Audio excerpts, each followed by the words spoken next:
पता है हुजूर सल्लल्लाहु अलैहि वसल्लम ने अपने आखिरी खुतबा में वो चंद अल्फाज क्या कहे थे? आए लोगों, सुनो, मैं शायद अब तुम्हारे बीच ज्यादा वक्त तक नहीं रहूंगा। जो भूखे हैं उन्हें वही खाना खिलाना जो तुम खुद खाना पसंद करते हो।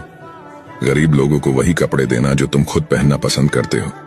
बेशक तुम अपने रब से एक दिन जरूर मिलोगे और वो तुम्हें तुम्हारे हर एक अमाल का अच्छा बदला देगा। और जो यहाँ मौजूद है वो ये बातें ध्यान से सुने, और जो मौजूद नहीं है वो ये बातें उन तक पहुंचाए। तुम सभी एक आदम की औलाद हो, और तुम में से बेहतरीन शख्स वो है जो अपने रब के बताए हुए रास्ते पर चलेगा। और अपने दिलों से एक दूसरे के लिए किना निकाल दो। और कयामत तक तुम्हें इस बात का ख्याल रहना चाहिए कि एक मुसलमान दूसरे मुसलमान का भाई है और सभी का एक दूसरे पर हक है। और फरमाया रसूलुल्लाह सल्लल्लाहु अलैहि वसल्लम ने, वो चेहरा नूर से रोशन हो जो मेरी कही हुई हदीस सुने और वो दूसरों तक पहुंचाए। सुभान अल्लाह।